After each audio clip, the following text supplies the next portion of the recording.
మత్తయి సువార్తలో 18వ అధ్యాయంలో ఇప్పుడు మనం చదువుకున్నటువంటి సందర్భం మీకు గతంలో చదువుకునే ఉంటారో తెలిసిన విషయమే అయి ఉంటుందని నేను అనుకుంటున్నాను.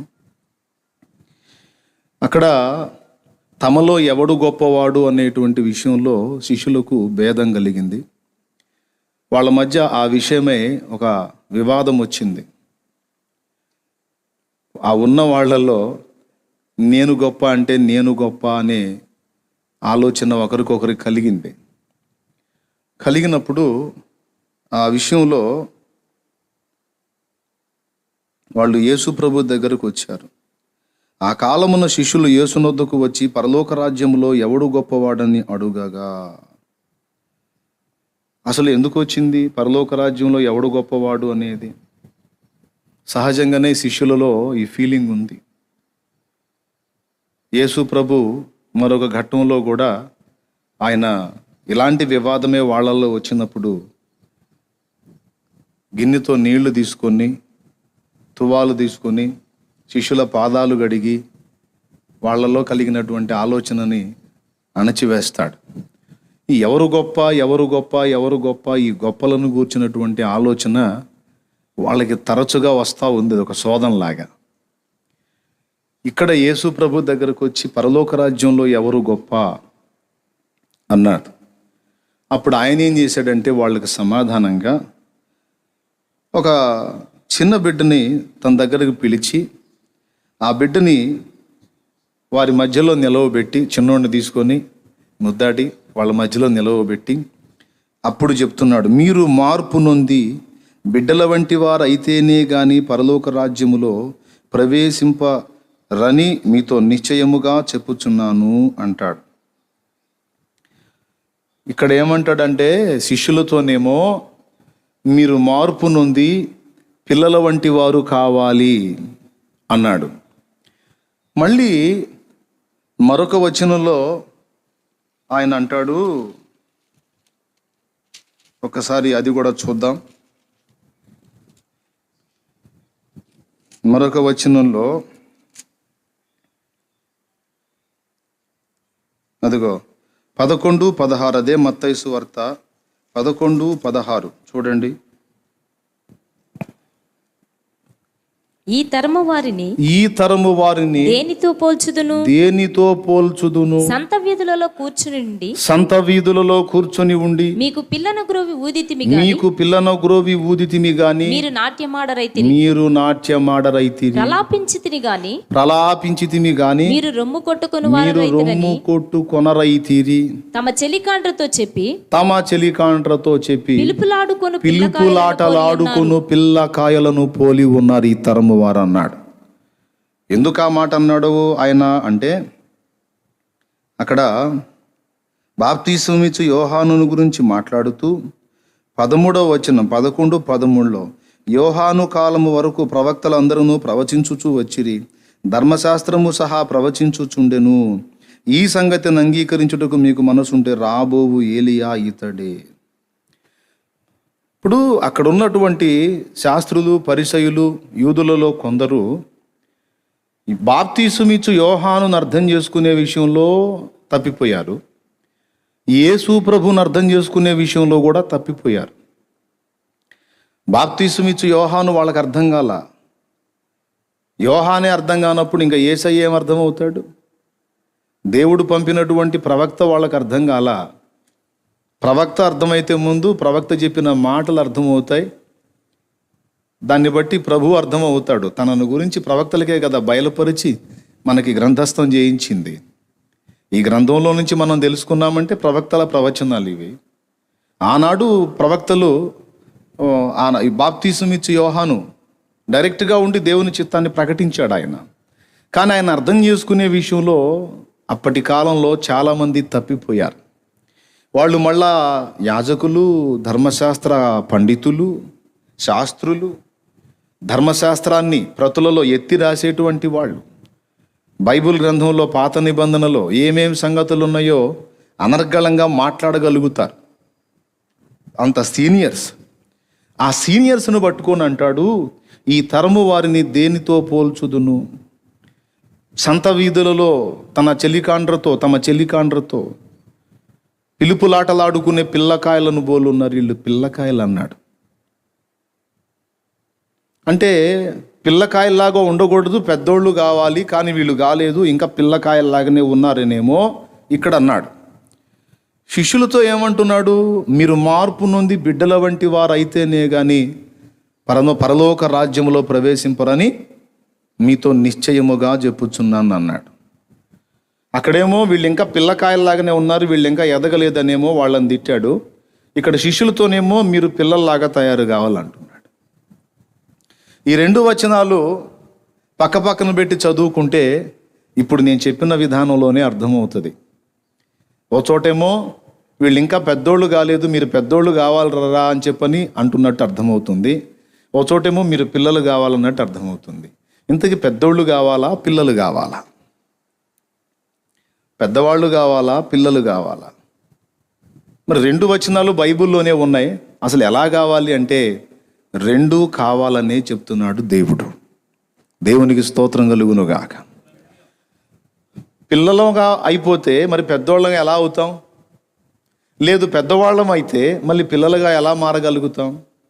అంటే శారీరకంగా ఒకడు పెద్దవాడైతే మళ్ళీ పిల్లవాడిగా మారటం సాధ్యం కాదు. అలాగే ఒకడు పిల్లవాడుగా ఉంటే వెనువెంటనే ఒక్కసారిగా పెద్దవాడు అయిపోవడం కూడా సాధ్యం కాదు. పిల్లవాడన్నా ఒకనాటికి పెద్దోడు అవుతాడేమో కానీ ఆల్రెడీ పెద్దోడైన వాడు పిల్లోడు కావాలంటే కష్టం, సాధ్యం కాదు. కానీ ఇక్కడ దీని అర్థం ఏమిటి? ఎందుకు అసలు ఈ మాటని దేవుడు మాట్లాడాడు అంటే, మన వ్యక్తిత్వంలో, మన ఆలోచన విధానంలో ఈ మార్పు జరగాలి అని ప్రభు కోరుకుంటున్నాడు. అది విషయం. మన ఆలోచన విధానంలో, మన వ్యక్తిత్వంలో ఈ మార్పు కలగాలి. కొన్ని సంగతులలో మనం పిల్లల వలె వ్యవహరించాలి, కొన్ని సంగతులలో మనం ఎదుగుదలను కలిగిన వారం వలె, అంటే పెద్దల వలె వ్యవహరించాలి. దేవునికి స్తోత్రం చెప్దాం. లైవ్లో ఉన్నారా? రైట్, జాగ్రత్తగా వినండి. ఎక్కువ సమయం మాట్లాడడానికి అవకాశం లేదు. నాకున్న సమయంలో నేను సింపుల్గా మాట్లాడి ప్రక్కకి వెళ్ళిపోతాను. ఇంకా ఎవరో వస్తారనే దానికి నిరీక్షించేదానికి లేదు. ఎవరు ఏర్పాట్లో ఉన్నారో వాళ్ళకి అందుద్ది.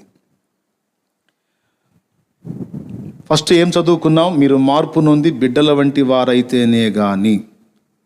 చిన్న బిడ్డను తీసుకొని వాళ్ళ ముందు నిలబెట్టి మరీ చూపించి మీరు ఈ బిడ్డ వల్లే మార్పు చెందకపోతే మీరు రారు అక్కడికి అన్నాడు. అసలు పరలోకంలో గొప్పవాడు సంగతి కాదు, అసలు పరలోక రాజ్యంలోనే ప్రవేశించరన్నాడు. తర్వాత వాళ్ళు అడిగిన దాన్ని కూడా చెప్పాడు. ఈ చిన్న బిడ్డ వలె ఎవడు తన్ను తాను తగ్గించుకొనునో వాడు హెచ్చింపబడును, వాడు గొప్పవాడుగా. ఎవడు తన్ను తాను తగ్గించుకొనునో వాడు గొప్పవాడుగా ఎంచబడును. దేవునికి స్తోత్రం కలుగునుగాక. ఒక మనిషి తనకు కలిగిన దేనిని బట్టి కూడా అతిశయపడ వీలు లేదు. చిన్న బిడ్డను కానీ మనం పరిగణలో తీసుకొని పరిశీలిస్తే, చిన్న బిడ్డ దేన్ని బట్టైనా అతిశయపడటం మనం చూస్తామా? ఒక చిన్న బిడ్డని, ఒక 5 ఏళ్ల బాబుని మనం తీసుకొని చూస్తే, వాడు తన కులాన్ని బట్టి కానీ, మతాన్ని బట్టి కానీ, తన డబ్బును బట్టి కానీ, దేన్ని బట్టైనా వాడు తన్ను తాను హెచ్చించుకోవటం మనం చూస్తామా? చూడం. కానీ వాని తల్లిదండ్రులు ఒకవేళ అగ్రకులస్తులు అయితే వాళ్ళకి ఆ ఫీలింగు ఉండొచ్చు. కానీ వాడిని స్కూల్కి పంపిస్తే స్కూల్లో వాడు కులభేదం ఏమీ లేకుండా తనతో పాటు మిగిలిన పిల్లలతో చాలా ఆలాజాలంగా కలిసి ఆడుకొని పాడుకుంటూ ఉంటాడు. అరే నువ్వు ఫలానా అగ్రకులస్తుడివి కదా అని ఎవరన్నా చెప్పినా వాడికి అర్థం కాదు. కులం అంటే ఏమిటి అంటాడు. కులం అంటే ఏమిటి? వాడు నా ఫ్రెండ్ కూడా మనిషే కదా, వాడు నాకంటే చాలా మంచోడు, బాగా చదువుతాడు, వీళ్ళేంటి వాడి కులం తక్కువ, నువ్వు వాడితో ఫ్రెండ్షిప్ చేయొద్దు అంటారేంటి? వీడికి నచ్చదు. నేను అగ్రకులం కదా, నేను పెద్ద కులం కదా, నేను అతిశయపడదామని వీడు అనుకోడు. వాడి దగ్గర అతిశయం కనపడదు. ఒకవేళ తల్లిదండ్రి చూసి ఒకవేళ మందులు ఇస్తే వాళ్ళు వాళ్ళ కళ్ళ ముందు మాత్రం కొంచెం వాళ్ళకి భయపడి వీడు ప్రక్కకి వెళ్తాడు. కానీ తర్వాత వాళ్ళు ప్రక్కకి వెళ్ళిపోయిన తర్వాత వీడు వెళ్ళి మళ్ళీ వాడితో స్నేహం చేస్తాడు. ఎందుకంటే ఆ చిన్న బాబుకు తెలియదు, వాడి దగ్గర కులాతిశయం కనపడద్దు, కులగర్వం వాడి దగ్గర కనపడద్దు.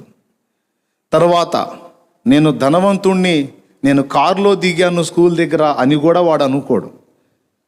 మధ్యలో బ్రేక్ ఇచ్చినప్పుడు స్కూల్లో పిల్లలందరితో కలిసి బీదవాడు గొప్పవాడు అనేది ఏమీ చూడడు, అందరితో కలిసి ఆలాజాలంగా ఆడుకుంటాడు. 2, అవునా? 3, వాడు బాగా చదివే పిల్లవాడై ఆ కొద్ది వయసులోనే వాడు ఒకవేళ లీడర్ అయినా మళ్ళీ బ్రేక్ ఇవ్వగానే అందరి పిల్లలతో కలిసి వాడు కూడా ఆడుకుంటాడు. నేను లీడర్ని రా అని వాడు ఓవర్ యాక్షన్ చెయ్యడు. అసలు లీడర్ అంటే కూడా వాడు పట్టించుకోడు. దేవునికి స్తోత్రం. చిన్న పిల్లల వ్యక్తిత్వంలో తనకున్న దేనిని బట్టి కూడా వాడు అతిశయపడడు. ₹1 దొరికితే వెళ్ళి కొనుక్కొని తినటం, అందరితో కలిసి ఆడుకోవటానికి ఇష్టపడటం. నేను కిరీటం పెట్టాను రా నీ నెత్తిన, నువ్వు ఇంకెట్లా పెడితే అట్లా వెళ్ళడానికి వీల్లేదు, ఇక్కడ కూర్చో అంటే వాడికి అదొక నరకం లాగుంటుంది.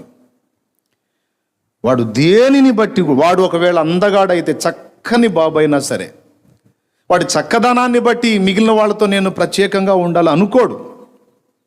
వాడికి చక్కదనాన్ని గూర్చిన అతిశయం లేదు, డబ్బును గూర్చిన అతిశయం లేదు, కులాన్ని గూర్చిన అతిశయం లేదు, మతాన్ని గూర్చిన అతిశయం లేదు, దేన్ని బట్టి అతిశయం లేదు వానికి. లీడర్ అయితే వాడికున్న లీడింగ్ను బట్టి అతిశయం లేదు. ఓకే, వాడు అన్ని విషయాలలో తన తోటి సహోదరులతో నేను సమానుడను, వారు నేను ఈక్వలే, వారికంటే నేను గొప్పవాడను కాను అనే అభిప్రాయాన్ని ఒక చిన్న బిడ్డ దగ్గర మనం చూస్తాం. అవునా కాదా? అదే వాడు కొద్దిగా పెద్దై ఒక టీనేజ్లోకి వచ్చి కాస్త ఇక వాడు ఆడపిల్ల అయితే 12 సంవత్సరాలు 11 సంవత్సరాలు మెచ్యూర్ ఏజ్, ఇక అక్కడి నుంచి పెద్ద మనిషి అంటారు ఆడపిల్లని. మగవాడైతే ఇంకొక సంవత్సరం మిగిలితే వాడు కూడా ఆ మైండ్ డెవలప్ అవుతాం మొదలు పెడుతుంది. ఆ కొంచెం మైండ్ ఎదగటం మొదలుపెట్టిన తర్వాత ఏం ఎదుగుదలలే, పనికిమాలిన ఎదుగుదల, ఇట్లాంటి దరిద్రం అంతా చేరిద్ది. ఇక పసిబిడ్డగా ఉన్నప్పుడు ఆలోచన విధానం వేరు. పసిబిడ్డగా ఉన్నప్పుడు వాడు అందరితో కలిసి ఆడుతూ పాడుతూ తిరిగిన వాడే, వాడు కొంచెం పెద్దవాడైన తర్వాత తన తోటి ఫ్రెండ్స్ ఏరా అంటే వీడు ఒప్పుకోడు.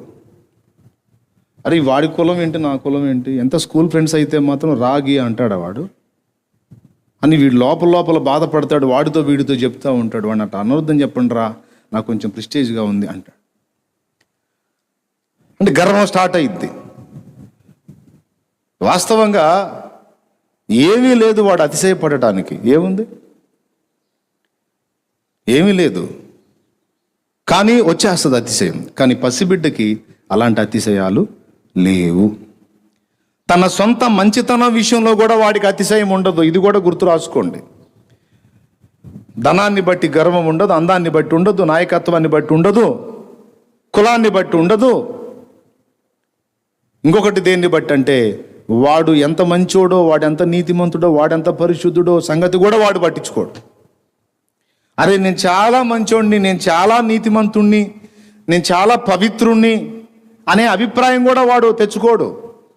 అందరితో పాటు నేను ఒకడిని అన్న భావంలోనే ఉంటాడు. కానీ వాడు వీరికంటే నేను పరిశుద్ధుణ్ణి, వీరికంటే నేను మంచోడిని అనే అభిప్రాయం కూడా వానికి ఉండదు. తన్ను తాను తగ్గించుకుని వాడెవడో వాడు గొప్పవాడుగా ఎంచబడును. దేవునికి స్తోత్రం కలుగును గాక. ఇప్పుడు నేను చెప్పిన ఈ సంగతులన్నీ పెద్దవాళ్ళమైన మనం, ఆ పసిబిడ్డ ఈ విషయాలు వేటికి విలువివ్వకుండా పట్టించుకోకుండా వాటిని తృణీకరిస్తాడో, మీరు అలాగా మీకు అతిశయ కారణాలు ఏవైతే ఉన్నాయో వాటన్నిటినీ తృణీకరించకపోతే అసలు నా రాజ్యంలోకి రారర్రా మీరు అన్నాడు. పరలోక రాజ్యంలో గొప్పవాడు కాదు బాబు, అసలు రారు అక్కడికి అన్నాడు. అర్థమైందా? కొంతమంది మారు మనసు పొంది ఆ పాపాలన్నీ కడిగేసుకునే నిమిత్తం బాప్తిస్మం పొంది పరిశుద్ధుడవుగా బాబు అంటే, ఒకడు అంటాడు నేనేం పాపాలు చేశాను, అసలు నేను ఎంత మంచివాడో మీకు తెలుసా, తెలుసా అసలు నా గురించి? మా బజార్లో అడగండి, నేను ఎంత మంచివాడిని అనుకున్నావు అని. వాడెంత కరుణామయుడో మనకి ఆ సినిమా చూపించడానికి ట్రై చేస్తాడు వాడు. ఏ సినిమా? కరుణామయుడి సినిమా వాళ్ళ లైఫ్లో చూపించడానికి ట్రై చేస్తాడు. నేను ఇంత మంచోడిని. పోయిన సంవత్సరం ఒకడు బస్సు మిస్ అయింది, వాడు పర్సు పోయింది, పాపం బాధపడుతుంటే 100 రూపాయలు ఇచ్చాను నేను, తెలుసా? అబ్బా, 100 రూపాయలు కరుణామయుడు పోయిన సంవత్సరం. ఇక వాడు నీతి కార్యాలన్నీ చెబుతాడు, వాడు ముసుగులో చేసినవన్నీ చెప్పడు. వాడి ఫీలింగ్ ఏంటంటే, నేను అందరిలాంటి వాడిని కాదు, నేను మంచివాడిని, నేను ప్రత్యేకమైన వాడిని, నా దగ్గర దానగుణం ఉంది, నా దగ్గర కనికరం ఉంది, నేను పేదలకు హెల్ప్ చేస్తాను, నేను అంత మంచివాడిని, నేను ఇంత మంచివాడిని అని వాడి ఇన్నర్ ఫీలింగ్ అన్నమాట అది. అంటే వాడు దేన్ని బట్టి అతిశయపడుతున్నాడు? రా బ్రదరు, పాపాలు కడిగేసుకో బ్రదరు, యేసు ప్రభుని నమ్ముకో బ్రదరు, నీకు ఎంత డబ్బులున్నా ఎంత సంపద ఉన్నా యేసయ్య లేకపోతే రేపు నరకానికి వెళ్ళాలి బ్రదరు, నువ్వు ఎంత సంపన్నుడువైనా పాపివేగా బ్రదర్ అంటే ఊరుకోడు. నేను పాపినంటావేంటి నువ్వు? ఆ మాట అనొద్దు నన్ను. అనుకుంటే నిన్ను గురించి నువ్వు అనుకో, ఏమో నువ్వు చేసావేమో పాపాలు, నేనేం చేశాను, నన్ను పాపి అంటావేంటి నువ్వు? అసలు ఆ మాటకే నాకు నేను తగిన వాడిని కాదు, నువ్వు అనొద్దు ఆ మాట. నన్ను అన్నోళ్ళు ఉన్నారు, నాతో అన్నోళ్ళు ఉన్నారు. నాకు అనిపించింది, వారి వీడి అతిశయం పాడుగాను, ఎంత గర్వం ఉందిరా వీడి దగ్గర. యేసయ్య సువార్త ఎవరికి అందింది అన్నాడు? బంధింపబడిన వారిని విడిపించుటకును, చెరలో ఉన్న వారికి హితవత్సరము ప్రకటించుటకును, బీదలకు సువార్త ప్రకటించుటకును. బీదలు అంటే ఎవరండి? డబ్బున్నోళ్ళ లేదా డబ్బు లేనోళ్ళ? బీదలు 2 రకాలు. లోకంలో బీదలు అంటే డబ్బు లేనోళ్ళు, కానీ బైబిల్ పరిభాషలో బీదలు అంటే ఎవరో తెలుసా? దీనత్వం కలిగిన వారు. బైబిల్ గ్రంథంలో బైబిల్ పరిభాషలో బీదలు అంటే ఎవరో తెలుసా? తన మీద, తనకున్న విషయాల మీద అతిశయపడని దీనులు. దీన మనస్సు గలవారు ధన్యులు, పరలోక రాజ్యము వారిది అన్నాడు. దీన మనస్సు అంటే ఏంటి? అసలు దీనులు అంటే ఏమిటి అంటే, ఇప్పుడు నేను ఉన్నానండి, నేను నా మంచితనంను బట్టి కానీ, నా పరిశుద్ధతను బట్టి కానీ, నా నీతిమంతవాన్ని బట్టి కానీ, నేను చేసే దాన ధర్మాలు దయాగుణాన్ని బట్టి కానీ నేను అతిశయపడటానికి ఛాన్స్ లేదు, నేను అతిశయపడలా. ఒకవేళ దాన్ని బట్టి నేను అతిశయించాను అనుకో, నేను చేసిన మంచి పనులను బట్టి నేను దేవుని ముందుకెళ్ళి పరలోక రాజ్యంలో చేరటం కల్లా జరగదది. కాబట్టి నేను ఎంత మంచివాడనైనా, ఎన్ని మంచి పనులు చేసినా, చెడ్డ పనులు నాలో కూడా కొన్ని ఉన్నాయి. దేవుడు తప్పుబట్టే దోష కృత్యాలు నాలో ఉన్నాయి. వాటిని బట్టి నేను దేవుని ముందు దోషిగానే నిలబడతాను, కానీ ఏదో 4 మంచి పనులు చేశానని నేను దేవుని ముందు తల ఎత్తుకుని నిలబడటానికి ఛాన్సెస్ లేవు. బైబిల్ గ్రంథంలో ఏబు అలా ఫీల్ అయ్యాడండి. నేను రాజు వలె ఆయన సముఖమునకు వెళతానన్నాడు. అంటే అర్థం ఏంటి? ముద్దాయిలాగా దేవుని ముందుకు వెళ్తానల్లా, రాజు వలె అంటే నేను ఎవరి దాన్ని ఆశించలేదు, ఎవరి భార్యను ఆశించలేదు, ఎవరి సొమ్ము ఆశించలేదు, ఎవరి సొత్తు అపహరించలేదు, నేను అన్ని మంచి పనులు చేశాను, నేను చాలా మంచివాడిని. ఒకవేళ దేవుడు నన్ను పిలిస్తే నేను తల ఎత్తుకొని వెళ్తా దేవుని ముందుకి అని విర్రవీగిన ఏవే చివరి అధ్యాయంలోకి వచ్చేసరికి నేను ఎంత అసహ్యుడనో నాకు అర్థమైంది, కాబట్టి ధూళిలోనూ బూడిదలోనూ పడి పశ్చాత్తాపపడుచున్నానన్నాడు.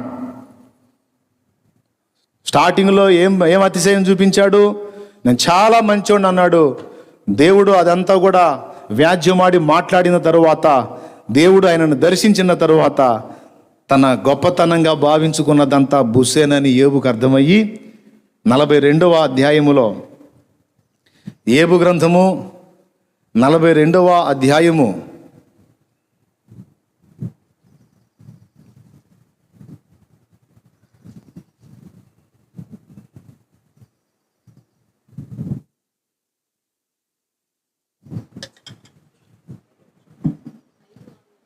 'మరి చదువు, నేను మంచినీళ్ళు తాగుతుంటే నువ్వు ఆగి చూస్తున్నావేంది? అయితే ఆ, ఇప్పుడు నేను కన్నులారా నిన్ను చూచుచున్నాను, కావున నన్ను నేను అసహించుకొని ఆ. ధూళిలోను ఆ. బూడిదలోను పడి పశ్చాత్తాపపడుచున్నాను. అద్దుగో రాజులాగా నేను ఆయన మందిరంలోకి ఆయన సముఖంలోకి ఆయన ముందుకు వెళ్తాను అన్నాడు. ధూళిలోను బూడిదలోను పడి పశ్చాత్తాపడే పరిస్థితి ఎందుకు వచ్చింది? చూపించాడు దేవుడు. ఏబు బ్రతికేంటో ఏబుకు చూపించాడు. కాబట్టి ఎవడు కూడా తనకున్న నీతిమంత్వాన్ని బట్టి తన మంచి పనులను బట్టి అతిశయపడటానికి వీలు లేదు. ఎవడైనా దేవుని ముందుకు వచ్చినప్పుడు, అయ్యా నేను ఏ విధంగా కూడా బయటపడలేనయ్యా, నువ్వే నాకు దిక్కయ్యా, దీనున్నయ్యా అనేవాడు బీద, వానికి పరలోక రాజ్యం అన్నాడు. హల్లెలూయా. ఇక మంచితనాన్ని బట్టి నేను అంత కనికరంగా కలిగినవాడిని, ఇంత మంచోడని తనకున్న మంచితనాన్ని బట్టి అతిశయపడేవాడు ఇన్సైడ్ వాడి ఫీలింగ్ ఏంటంటే ధనవంతుణ్ణి. ఇక వాడికి సువార్త చెప్పినా వినట్లా. ఏమంటున్నాడో తెలుసా? నాకు అక్కర్లేదు యేసు ప్రభు, మీకు అవసరం, పోండి, మీరు పాపాత్ములు. ఒక్కొక్కడు వెటకారం చేస్తున్నాడు. పాపాత్ములు దేవుడు అన్నాడు కదా, మీరంతా తేడా, మీకు కావాలి అతను. నేనంత మీ అంత తేడా కాదు, నేను మీ అంత గలీజ్ కాదు, కాబట్టి మీకు అవసరం, నాకు అక్కర్లేదు. ఈడెక్కడికి పోతాడు రేపు? తనను తాను తగ్గించుకోవాలి. ఏ విషయాలలో?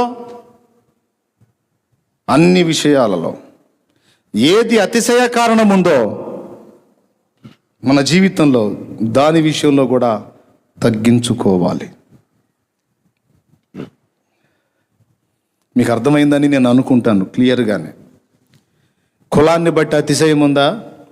ఇతరులను తృణీకరంగా చూసే అవకాశం నీ మనసులో ఉందా? అలాంటి తలంపు అయితే జాగ్రత్తను తేడా పడతావు. దేవుడు చెప్తున్నాడు, పిల్లల వలె మార్పు నొందాలి మీరు అన్నాడు. ఒక మాట ఏమో పిల్లల్లాగా కొన్ని విషయాల్లో ఉండాలన్నాడు, ఒక మాట ఏమో పెద్దలు కావాలి మీరు అన్నాడు. ఎందులో పెద్దలం కావాలి, ఎందులో పిల్లలం కావాలో చెప్తున్నా. ఆ వర్ణనలోనే ఇప్పుడు పిల్లల గురించి మొదలుపెట్టా. పిల్లవాడి దగ్గర ఏ విషయంలో కూడా అతిశయము కనపడదు, అమాయకత్వమే కనపడిద్ది. వాడు రాజుగారి కొడుకైనా సరే బీదవాడితో పోయి ఆట ఆడుకుంటాడు. నేను రాజుగారి కొడుకునురా, నేను రాను అనడు. దేవునికి స్తోత్రం కలుగును గాక. మనం కూడా మనకు కలిగిన దేనిని బట్టి, ధనమును బట్టి కానీ, అధికారాన్ని బట్టి కానీ, పై అధికారి, వీడు పై అధికారి అనుకో, కింద అధికారులను చాలా తృణీకారంగా మాట్లాడతాడు, తేలిగ్గా దూషించే వాళ్ళు ఉన్నారు కొంతమంది. అంటే దేన్ని బట్టి బాబు? నేను కూడా కింది స్థాయిలో ఉన్నప్పుడు నా పై అధికారులు నన్ను అంతే తిట్టారు, నేను కూడా ఇప్పుడు పై స్థానానికి వచ్చాను కనుక నా కింద వాళ్ళని అంతే తిడతాను. వాడు గడ్డి తినే వెధవ తిట్టాడు, నువ్వు అదే తింటున్నావా? వాడు లోకస్తుడు సార్, వాడు అంటాడు నువ్వు దేవుని బిడ్డవి, నువ్వు అధికారి అయితే అయ్యావు, నీ కింద నలుగురు ఉంటే ఉన్నారు, కానీ నీ పైన ఉన్నవాడు నిన్ను అన్నట్టు నువ్వు నీ కింది వాళ్ళని అనటానికి లేదు. అధికారం ఉన్నప్పటికీ నీ కూడా నీ అధికారాన్ని గూర్చిన అతిశయము పనికి రాదు. నువ్వు దీనుడుగానే వారు ఎదుట నడుచుకోవాలి. నీ వర్క్ విషయంలో కమాండింగ్ తప్పనిసరి అయితే కమాండ్ చేయాలి తప్ప విడిగా అతిశయాన్ని ప్రదర్శించి ఆ లీడింగ్ నేచర్ని, లీడింగ్ మైండ్ని చూపించడానికి ఎప్పుడూ ప్రయత్నం చేయకూడదు. దేవునికి నచ్చదు, మనుషులకు కూడా ఎబ్బెట్టుగానే ఉంటుంది. అది గొప్ప స్థానం నీకున్న దీనుడుగా తగ్గించుకొని అందరితో కలివిడిగా ఉన్నప్పుడు ఆ పరిమళమే వేరు, ఆ ఆనందమే వేరు. అసలు ఆ మహానుభావుడు అంత గొప్ప స్థానం ఇచ్చినా ఏదో ఆ పనిలో ఉన్నప్పుడు అది మెయింటైన్ చేస్తాడు, కానీ అది అయిపోయి డ్యూటీ దిగి పక్కకు వచ్చాడంటే అందరితో కలిసి సామాన్యుల్లాగా వ్యవహరిస్తాడు. ఎంత మంచి మనసో! దీనుత్వం. యేసయ్యకు మనలో నచ్చే గుణం ఏంటంటే మనం ఆయన ఎదుట దీనులమై తగ్గించుకున్నప్పుడు బాగా నచ్చుతాం ఆయనకి. అనుకున్నావా నిన్ను నీవు ఈనునిగా, చేశాడయ్యా యేసు నిన్ను ఉన్నత పాత్రగా, అయి ఉన్నావా ఆత్మ విషయమై దీనునిగా, అందుకోసమే నచ్చావయ్య యేసుకు అంతగా. అనుకున్నావా నిన్ను నీవు హీనునిగా, చేశాడయ్యా యేసు నిన్ను ఉన్నత పాత్రగా, అయి ఉన్నావా ఆత్మ విషయమై దీనునిగా, అందుకోసమే నచ్చావయ్య యేసుకు అంతగా. రైట్, పిల్లల్లో కనిపించేటువంటి ఫస్ట్ సంగతి చెప్పాను. ఏంటది? పిల్లల్లో ఏం కనపడదు? అతిశయము కనపడదు. అవునా? ఎందుకు కనపడదన్నా? పిల్లల్లో ఒకడు గర్విష్టి పిల్లలు ఉండరా అంటే లేదు. 5 ఏళ్ల లోపు పిల్లల్లో చెప్పు నాకు, 6 ఏళ్ల లోపు పిల్లల్లో చెప్పు నాకు, అది కనపడిద్దా? సమస్య లేదు, అమాయకత్వం తప్ప అతిశయం కనపడదు. మీరు మార్పు నొంది బిడ్డల వంటి వారు కాకపోతే అసలు నా దగ్గరికి రారన్నాడు. ఇప్పుడు యేసయ్య దగ్గరకు వచ్చేవాడు ఏమని రావాలి? నేను చాలా మంచివాడిని ప్రభు గారు, యేసుప్రభు గారు, నేను చాలా మంచివాడిని సార్ అని రావాలా? ఏమని రావాలి? మసి బొగ్గు వలే నా మానసమెల్లగా పేదో శాసమోహముల్ మచ్చలై.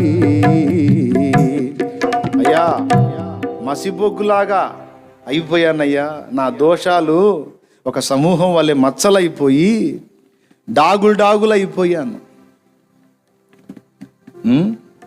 ఎన్న శక్యము గాని పాపములన్నీ మోపుగా వీపు పైబడి, ఎన్న శక్యము గాని పాపములన్నీ మోపుగా వీపు పైబడి, యున్నవిదే నడలేక తొట్టిల్లుచున్నవాడను నన్ను దయగను, ఉన్న పాటున వచ్చు చున్నాను నీ పాద సన్నిధి కో రక్షక.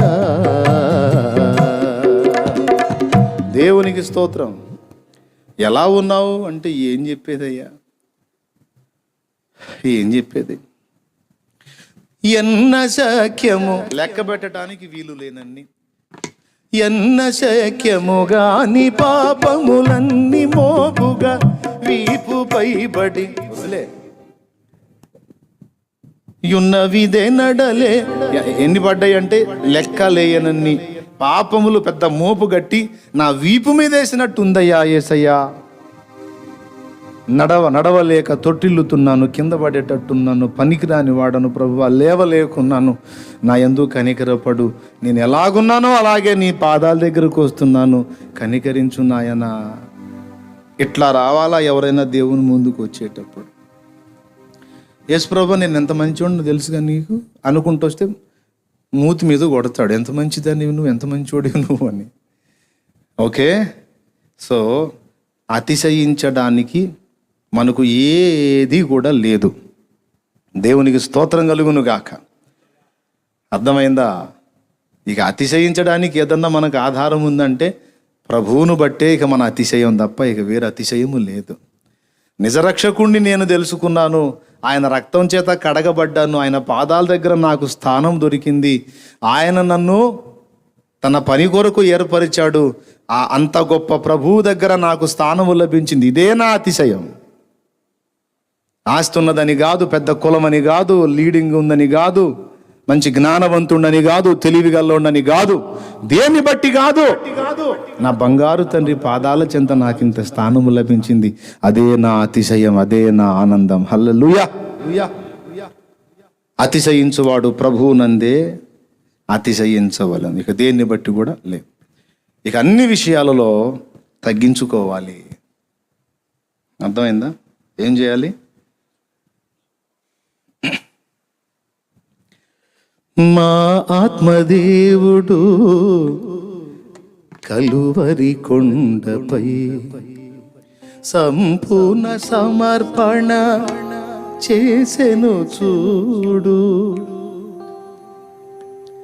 తగ్గింపు ప్రార్థన సమర్పణలో, తగ్గింపు ప్రార్థన సమర్పణలో, మార్గము సత్యము జీవము చూడు.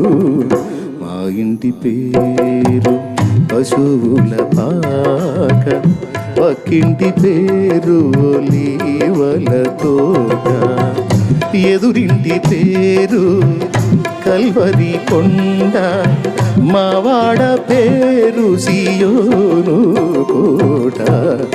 మా ఇంటి పేరు పశువుల పాక పక్కింటి పేరు లీవల తోట. దేవునికి మహిమ. తగ్గింపు ప్రార్థన సమర్పణలో. ఎవరు చూపించారు తగ్గింపుని మనకు మాదిరి? యేసయ్యే. ఆయనే మార్గం. ఎంత తగ్గించుకున్నాడు?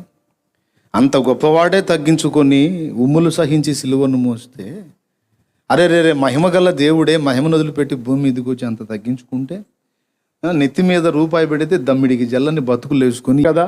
వినేవాళ్ళందరూ కూడా మైండ్ దగ్గర పెట్టుకోండి, జాగ్రత్త. దేన్ని బట్టి కూడా అతిశయింప వీలు లేదు. మార్పు నొంది బిడ్డల వంటి వారముగా మనం వ్యవహరించవలసి ఉన్నది. దేవునికి స్తోత్రం కలుగునుగాక. హల్లెలూయా.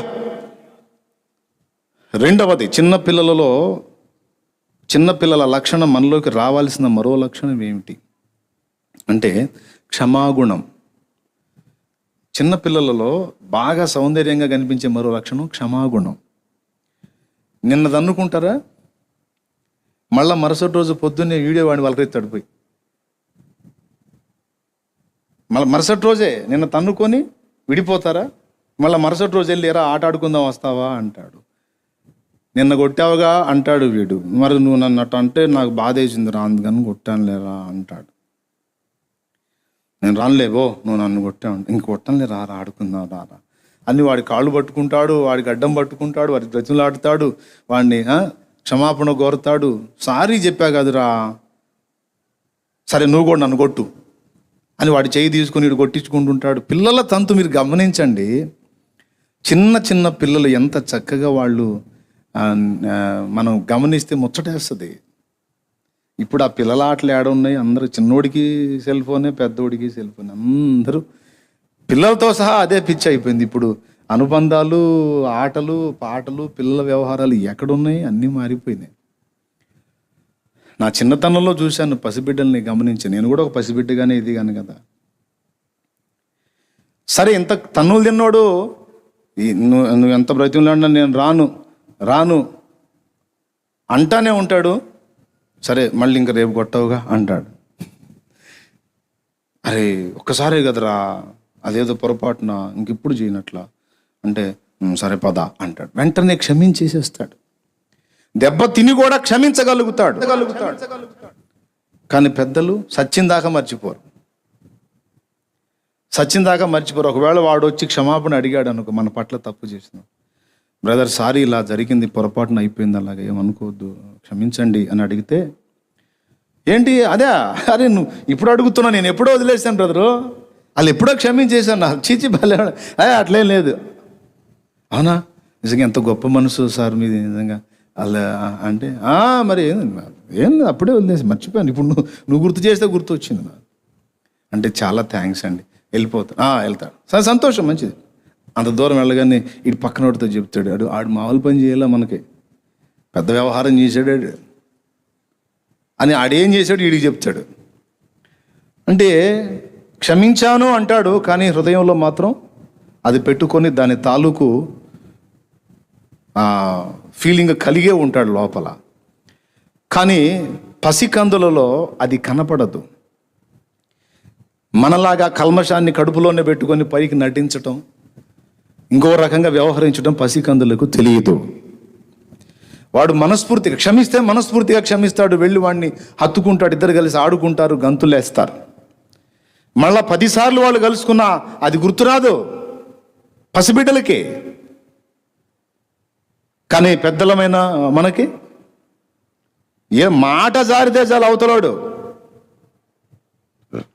వీళ్ళే అంటుంటారు, నాకు జ్ఞాపక శక్తి ఎక్కువరా, సచ్చిందాకా మర్చిపోను నువ్వు చేసింది.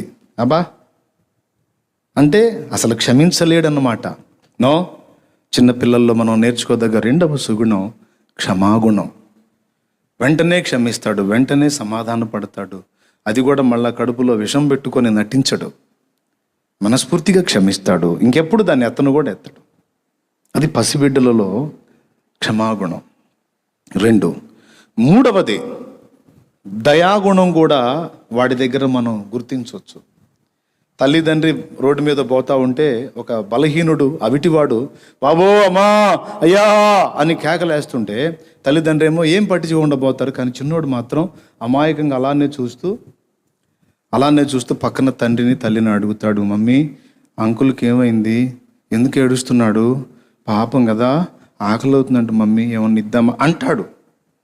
చిన్న బిడ్డకి ఆ మనసు ఉంటుంది, కానీ పెద్దోడికి ఉండదు. పెద్దవాళ్ళు ఏమనుకుంటారు పోతా తెలుసా, మనకు కూడా లేదురా వాళ్ళ సంపాదన మనకు కూడా లేదురా, మామూలు సంపాదన అనుకున్నాయింది అనేస్తాడు. కానీ పసివాడు వాడి ఆర్తధ్వనిని ఆలకించి దాటిపోలేడు. ఏదో వాడికి ఏదన్నా హెల్ప్ చేద్దామనే మైండ్ ఉంటుంది, దయాగుణం ఉంటుంది. పసికందుల్లో 3 దయాగుణం. 4 చిన్నపిల్లలలో నేర్చుకునే లక్షణం ఉంటుంది. ఉపయోగపడతాయి. మీరు మార్పు నొంది బిడ్డల వంటి వారైతేనే కానీ అసలు అక్కడికి ప్రవేశించరు. అంటే దేని విషయంలో, దేన్ని బట్టి, ఏ నీతి కార్యాలను బట్టి కూడా పరలోక రాజ్యం చేరవు. యేసు ప్రభు దగ్గరికి వచ్చి దీనంగా, అయ్యా నా పాపాలు నీ రక్తంతో కడిగివేయ్యా, నువ్వే నాకు దిక్కయ్యా, నా అంతటా నేను వెళ్ళలేనయ్యా అని ఆయనను ఆశ్రయిస్తే, దీనుడుగా తగ్గించుకొని ప్రభు ముందు అడిగితే, ఆయన కృప చూపితే అప్పుడు వీడి పరలోక రాజ్యం చేరేది. అంతేగాని మంచితనాన్ని బట్టి అతిశయపడితే పాతాళానికి పోతాడు. స్తోత్రం.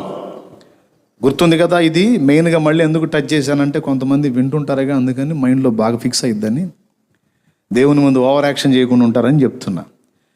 ఇంకా 4వది ఏం చెప్పాను, నేర్చుకునే మనసు ఉంటుంది పిల్లల్లో. గమనించు, నువ్వు మనతో పాటు బొడ్డోడిని బయటికి తీసుకెళ్తే పోయిన దగ్గర నుండి తిరిగి వచ్చిందాకా అడిగి అడిగి అడిగి అడిగి అడిగి మన జుట్టు ఊడగొడతాడు వాడు. డాడీ అదేంటిది అంటాడు. అది లారీ లేరా అంటాం. అంటే వీడు ఆగడు. లారీ అంటే ఏముందిరా, లారీరా నడిపేది, అదే నడిపేదంటే అరే అందులో ఈ సామాన్లన్నీ వేసుకొని తీసుకెళ్తుంది. ఎక్కడికి తీసుకెళ్ళిద్ది, ఏ ఊరికి వెళ్ళాలో ఆ ఊరికి తీసుకెళ్ళిద్దిరా. ఇప్పుడు మంది ఈ ఊరు అనుకో, ఇక్కడ నుంచి మనం విజయవాడ పంపించాలనుకో, అక్కడికి లారీలో సరికేస్తే తీసుకెళ్ళిద్ది. ఆహా సరే, ఏం సరికేస్తారు అంటాడు మళ్ళా. అరే ఏం సరికే ఉందిరా, ఇక ఏదైనా వేయచ్చు అందులో. సరే ఓ 5 ప్రశ్నలు. లారీ ఇదేమిటి అన్న కాడ 5 ప్రశ్నలు. అది మొత్తం తీసుకుంటాడు, మైండ్లో పెట్టుకుంటాడు. సరే పా, ఇంకా ఉంది పా, నీ పని చెప్తా పా.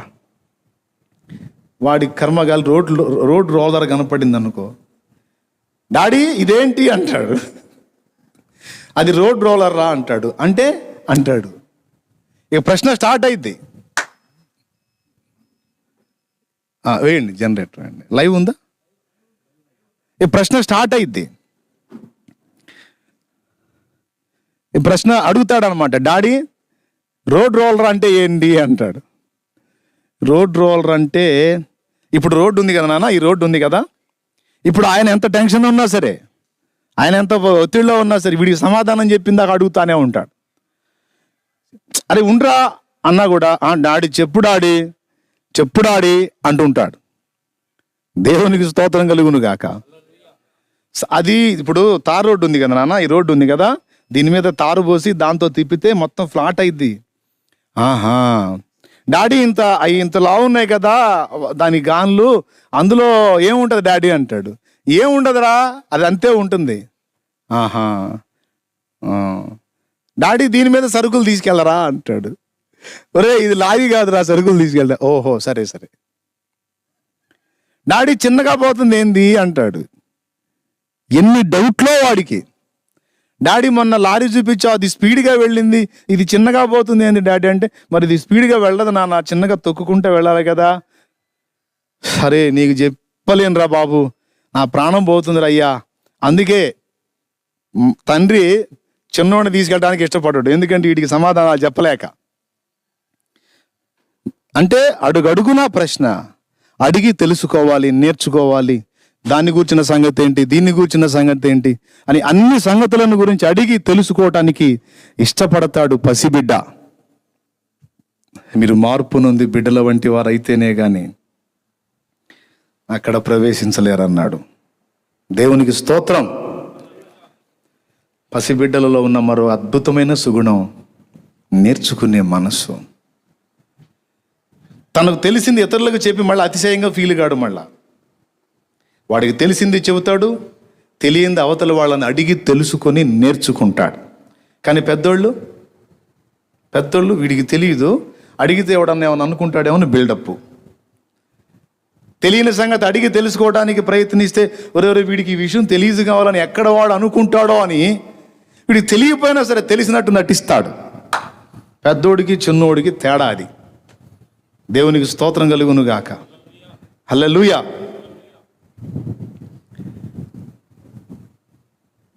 ప్రియులారా, పసిబిడ్డలలో నేర్చుకోదగ్గ విషయాలు ఎన్నో ఉన్నాయి. వరుసగా ఒక్కొక్కటి చెప్పుకుంటూ వస్తున్నాం. 4, ఐదవది చిన్న బిడ్డలలో మంచి విశ్వాసాన్ని మనం చూడగలం. మంచి విశ్వాసాన్ని మనం చూడగలం. చిన్నపిల్లల్లో మంచి నమ్మకాన్ని మనం చూడగలం. ఇది ముఖ్యమైనది. ఏదైనా ఒక సంగతి మనం చెప్పామంటే వాడు అక్షరాలా అది నమ్ముతాడు. ఓసారి నేను లోకస్తుడిగా అన్యుడిగా ఉన్నాను. కాదు, దేవుణ్ణి నమ్ముకున్నాను. ఊరక ఆట పట్టించడానికి మా పెద్దోడికి దగ్గరికి పిలిచి, సమీపంలో ఒక దుకాణం ఉంది, కొట్టు, అక్కడికి వీడికి డబ్బులు ఇచ్చి, అంటే ఆయన్ని జోక్ చేయడానికి, ఆయన బంధువు అవుతాడులే, జోక్ చేయడానికి వీడికి డబ్బులు ఇచ్చి ఆయన దగ్గరికి వెళ్ళి 1 కేజీ హతోడి ఇవ్వమని అడుగురా అన్న. హైదరాబాద్ భాషలో హతోడి అంటే సుత్తి. హతోడి అంటే సుత్తి. పాపం వీడు నేను డబ్బులు ఇస్తే తీసుకొని ఆయన దగ్గరికి వెళ్ళి 1 కేజీ హతోడి అంట ఇవ్వమన్నాడు. ఆయనకి హతోడి అంటే తెలియదు. ఏంది అన్నాడు ఆయన. కేజీ హతోడి అంటున్నాడు. కేజీ హతోడి ఏందిరా, అసలు ఏందిరా నీ భాష ఏందిరా అంటున్నాడు ఆయన. ఏమో కేజీ హతోడి అంటున్నాడు వీడు. కాసేపు ఆయన గందరగోళం చేశాడు. తర్వాత నేను నవ్వుతా చెప్పాను, అన్న ఊరక వాడిని టెస్ట్ చేయడానికి పంపించాలి, ఏం లేదని వాడిని పిలుచుకున్నాను. అంటే మీకేమర్థమైంది? నేను ఎగతాళి చేశానని కాదు, అప్పటికి సేవలోకి రాలేదులే, విశ్వాసిగా ఉన్నాను. నమ్ముకున్నాను కానీ విశ్వాసిగా ఉన్నాను. తర్వాత చాలాసేపు నవ్వుకున్నాను. తర్వాత దేవుని మాట గుర్తొచ్చింది. పసిబిడ్డల వంటి వారై ఉండాలి అంటే ఏంటి? నేను వాస్తవంగా వాడికి అర్థం కాని సంగతి ఒకటి చెప్పాను, ఇదిగో ఇది ఫలానా దగ్గర దొరుకుతుంది, తీసుకురా నాయనా అంటే అమాయకంగా వెళ్ళొచ్చాడు వాడు. అంటే నన్ను నమ్మాడు. దేవునికి స్తోత్రం కలుగును గాక. అంటే నేను చెప్పిన మాట నిజమని వాడు నమ్మాడు, ఏమాత్రం కూడా సందేహించలేదు. అంతేకాదు, పిల్లల్ని భయపెట్టడానికి లేని దయ్యాలన్నిటిని ఏది, అదిగో బూచోడు వచ్చాడు, ఇదిగో ఇటు వచ్చాడు అటు వచ్చాడని పిల్లల్ని భయపెడతారు. వాడు నమ్ముతాడు. ఏమి లేదన్నా నమ్ముతాడు, ఇదిగో బూచుందన్నా నమ్ముతాడు. పసిబిడ్డలలో స్థిరమైనటువంటి విశ్వాసం మనం చూడొచ్చు. మంచి విశ్వాసం మనం చూడొచ్చు. అద్భుతమైన విశ్వాసం. సాయంత్రం ఇస్తానా నీకు మనీ అంటే సరే అని నమ్ముతాడు. అంతే. ఏదన్నా చెప్పు నమ్ముతాడు. ప్రేమ అన్నిటినీ నమ్మునని 1 కొరింథీ పత్రిక 13లో ఉంటుంది. పసిబిడ్డ దగ్గర అది చూడొచ్చు మనం. నిష్కల్మషమైన ప్రేమ, దాన్ని బట్టి నమ్మటం, విశ్వాసం. ఒక చిన్న పాప గురించి నేను మీకు చెప్తా ఉంటాను. ఇప్పుడు కరోనా గురించి మనం ప్రార్థన చేస్తున్నాం, దేవా దీన్ని తీసివేయి, బంధించు, తొలగించు అని.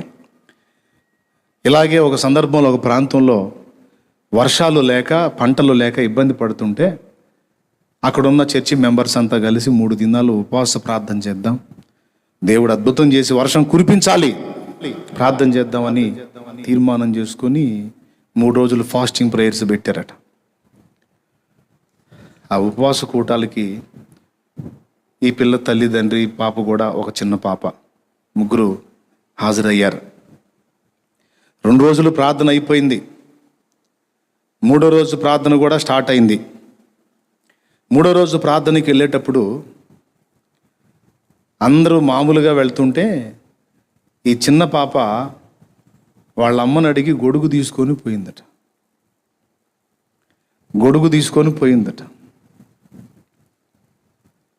నిజమైన విశ్వాసులు ఎవరున్నారో వారి విశ్వాసాన్ని బట్టి దేవుడు కార్యం చేస్తాడు అని దైవజనుడు ప్రకటిస్తున్నాడు. నిజమైన విశ్వాసం, ఆ విశ్వాసాన్ని చూపించే మనసు మన దగ్గర ఉండాలి. దేవుని ముందు మన విశ్వాసాన్ని కనపరచాలి. అప్పుడు దేవుడు కార్యం చేస్తాడని నేను ప్రసంగం దంచుతా ఉన్నాడు. ప్రసంగం అయిపోయింది. ఈ పాప వెళుతున్న దారిలో గొడుగు తీసుకొని వెళతా ఉంటే ఆ తనతో పాటు వెళ్ళే వాళ్ళు ఉంటారు కదా, వాళ్ళలో ఒకళ్ళు అడిగారట, ఏమ్మా గొడుగు తీసుకొస్తున్నావు ఏమిటి? వానలు లేక జనం చేస్తుంటే నువ్వేం గొడుగు తీసుకున్నావు, ఏదో కుంభవర్షం పడుతున్నట్టు అని అంటే, ఆ చిన్నది అమాయకంగా ముఖం పెట్టి, అదేంటి మనం ప్రార్థన దేనికోసం చేస్తున్నావు? ఉపవాసం దేనికోసం ఉన్నావు? వర్షం కోసం. మరి ఇప్పుడు మనం ప్రార్థన చేస్తున్నాం, యేసయ్య వింటాడని దైవజనుడు చెప్పాడు కదా, మరి 3వ రోజు కల్లా ప్రభువా వర్షం పడాలి అని ప్రార్థన చేస్తున్నాం కదా, మరి మనం కూటం అయిపోయినాక యేసయ్య వాన పంపుతాడు కదా, మరి పంపినప్పుడు మరి అందరూ వర్షంలో తడుస్తారు కదా, మళ్ళీ నేను కూడా తడుస్తా కదా, జలుబు చేస్తుంది కదా, అందుకే మమ్మీని అడిగి గొడుగు తెచ్చుకున్నా అన్నట. చర్చిలోకి వెళ్ళి ప్రసంగం అయిపోయిన తర్వాత మీ ఇంతమంది వచ్చారు కదా, మీలో నిజంగా ఎవరైనా విశ్వాసాన్ని కనపరిచేవారు ఉన్నారా అని అడిగితే, ఈ పాప సమాధానం చెప్పినప్పుడు విన్న వ్యక్తి విశ్వాసాన్ని రుజువు చేసే వస్తువు ఒకటి తీసుకొచ్చింది పాప. ఏమిటది అంటే గొడుగు. ప్రార్థన ఆలకించి దేవుడు వర్షం పంపిస్తాడని చిన్నది నమ్మింది. అంటే ప్రభువా ఆ పసిబిడ్డ విశ్వాసాన్ని బట్టి నా కార్యం చేయయ్యా అని ప్రార్థన చేశాడంట. ఇంతమంది వచ్చారు కానీ ఎవరు నమ్మలేదు ప్రభువా, ఇదిగో ఆ చిన్నది నమ్మింది, దాని విశ్వాసాన్ని స్థిరపరిచైనా నువ్వు కార్యం చేయి ప్రభువా అంటే అద్భుతమైన వర్షం పడింది. దేవునికి స్తోత్రం కలుగును గాక. హల్లెలూయా. దేవుని దగ్గర నుండి మనం సమాధానాన్ని పొందాలి అంటే ప్రార్థన చేసి మళ్ళా అనుమానం పెట్టుకోవటం కాదు. ప్రార్థన చేశాం, జవాబు ఖాయం అని నిశ్చింతగా పసిబిడ్డ వంటి విశ్వాసం, పసిబిడ్డ హృదయంలో ఉన్న విశ్వాసము మనము కనపరచాలి. నాకు బిడ్డనివ్వు అని ప్రార్థన చేసింది హన్నా. షిలోహులోనున్న మందిరంలో దైవజనుడైన ఏలీ చెప్పాడు, మీదడికి నీకు కొడుకు పుడతాడు తల్లి, నీ ప్రార్థన దేవుడు తీరుస్తాడు, నెరవేరుస్తాడు, ఆలకించాడు, జవాబిస్తాడని దైవజనుడు చెప్పినప్పుడు హన్నా ఆ మాట నమ్మి, ఆ మాట విని నాట నుండి దుఃఖముఖిగా ఉండుట మానెను అనుంది, రాసుంది. మీరు కావాలంటే చూడండి, 1 సమూయేలు గ్రంథం 1వ అధ్యాయంలోనే ఉంటుంది, 18వ వచనంలో చదువు. ఆమె అతనితో, నీ సేవకురాలను నేను నీ దృష్టికి కృపనొందుదును గాక అనెను. తరువాత ఆ స్త్రీ తన దారిని వెళ్ళిపోయి భోజనము చేయుచు నాట నుండి దుఃఖముఖిగా నుండుట మానెను. అప్పటిదాకా భయపడింది, బాధపడింది, వేదన పడింది, నింద ఫీల్ అయింది. ఎప్పుడైతే దేవుని సన్నిధిలో దైవజనుడు ఒక మాట అభయం ఇచ్చాడో ఆ మాటని అక్షరాల నమ్మింది. పసిబిడ్డలాగా నమ్మి ఏం చేసింది? ఈరోజు కొంతమందికి ధైర్యం చెప్పినా కూడా మళ్ళీ దడుచుకుంటానే ఉన్నారు. అన్నా నాకు పాజిటివ్ వచ్చింది, అన్నా నాకు పాజిటివ్ అంటన్నా, నాకు అన్నా కరోనా వచ్చింది, అన్నా కరోనా. అరే ఏం కాదు భయ్యా, వచ్చినా ఏం కాదు, లక్షలాది మంది తగ్గి ఇళ్లకు పోయారు. ఆ టీవీలో వచ్చే ఆ న్యూస్ను బట్టి భయపడొద్దు, జాగ్రత్తలు తీసుకోవాలి. ఎందుకు ఇప్పుడు నీళ్ళు ఉన్నాయని బురద దొక్కమన్నట్లు నీళ్ళు ఉన్నాయని బురదలో కాళ్ళు ఎడతామా? అట్లాగే వచ్చినా ఏం కాదని ఎట్టబడితే అట్ట బతుకుతామా? కాదు కదా, జాగ్రత్తలు పాటించాలి. ఒకవేళ అయినా వచ్చిందనుకో, ఏం కాదు. వచ్చిన వాళ్ళు చాలామంది ఉన్నారు.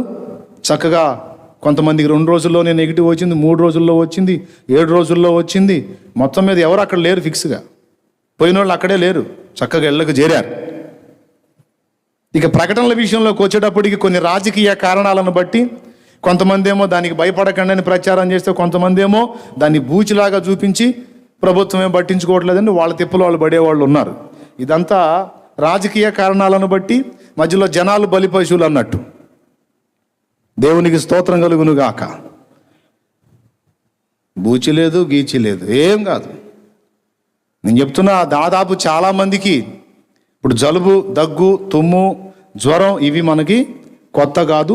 సీజనల్గా బలహీనతలు వస్తానే ఉంటాయి. వచ్చినట్టుగానే వారం 10 రోజుల్లో వెళ్ళిపోతాయి. ఇప్పుడు ఇది వచ్చిందని కాదు, రెగ్యులర్గా వర్షాకాలంలో మనకు రావా బలహీనతలు? రావా? కొంతమందికి డస్ట్ అలర్జీ ఉంటుంది. కొద్దిగా దుమ్ము తగిలిందంటే వాళ్ళకి తుమ్ములు, దగ్గులు వచ్చేస్తాయి. కొంతమందికి మామూలుగా జలుబు వస్తుంది. వేడి విపరీతమైనప్పుడు జలుబు వచ్చే అవకాశం ఉంటుంది. వర్షంలో తడిసినా లేకపోతే ఏసీలో బాగా నానినా దానివల్ల కూడా జలుబు చేసే అవకాశాలు ఉంటాయి.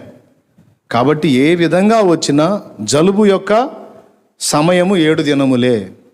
ఇప్పుడు ఈ సమస్య కూడా 7 రోజుల్లో మళ్ళీ నెగిటివ్ వస్తుంది. కాబట్టి నా లెక్క ప్రకారం ఒక సాధారణ జలుబు లెక్కలోనే దాన్ని వేసాం, కానీ దాన్ని ఏం బూచిలాగా వేయలేదు. ఇక ఎందుకు కరోనా వైరస్ గొంతులో ఉంటుంది, అది ఊపిరితిత్తుల్లోకి వెళ్ళిద్ది, ఊపిరితిత్తులు చెడిపోతాయి, అట్లయిపోతారు ఇట్టయిపోతారని ఏదో చెప్పారు స్టార్టింగ్ ప్రచారం. తీసేయి, ప్రార్థన చేశాం, దేవా దాని బలం ఉడికిపోయేటట్టు చేయి, దాని శక్తి నిర్వీర్యం చేయి, ఏమీ లేదనిపించు అని విశ్వాసంతో ప్రార్థన చేశాం. చేసినప్పుడు ఇంకా భయం ఏంది దాని గురించి? అయిపోయింది. దాని బలం మీదే పడింది దెబ్బ. దేవునికి స్తోత్రం కలుగును గాక. హల్లెలూయా. ఒక సామాన్యమైన జలుబు అయిపోయింది అది, అంతే. దాని గురించి మనం ఏమి ఇబ్బంది పడాల్సిన అవసరం లేదు. దైవజనుని నోట నుండి ఒక మాట నీకు వచ్చినప్పుడు ఇంకా డౌట్ పెట్టుకోకూడదు. దైవ సేవకుడు ఒకసారి మాట చెప్పాడు, విన్నది పోయింది. ఇక అప్పటి నుంచి ఏడుపు మొహం తీసేసింది, తిండి మానుకోవటం తీసేసింది, చక్కగా తిన్నది, హాయిగా ఆనందంగా ఉన్నది. మీదడికి వచ్చేటప్పటికి కడుపున బిడ్డపడ్డాడు. 9 నెలలు కడుపులో ఉన్నాడు, బయటకు వచ్చేసాడు. అతడే ప్రవక్త అయిన సమూయేలు. దేవునికి స్తోత్రం కలుగును గాక. ప్రార్థన చేయాలి. ప్రార్థన చేసినప్పుడు దేవుడు నిశ్చయముగా జవాబు ఇచ్చాడని కూడా నమ్మాలి. కార్యం జరిగినప్పుడు ఇప్పుడు నేను నమ్ముచున్నానంటే అది విశ్వాసం కాదు. కార్యం జరిగినాక ఇప్పుడు నేను విశ్వాసం ఉంచుతాను అంటే దేవుడు అంటాడు, నీ బొంద ఇప్పుడు నువ్వు విశ్వాసం ఉంచేది వెర్రిమొహం అంటాడు. కార్యమేమి జరగక మునుపే ఇదిగో నువ్వు ప్రార్థించావు, నేను ఇదిగో జవాబు ఇవ్వగలనని నీవు నమ్మినట్లయితే ఆ చిన్న పాపలాగా ఉండాలి స్పందన. ఏమిటి చిన్నది? ఏం చేసింది? గొడుగు తీసుకొని వచ్చింది.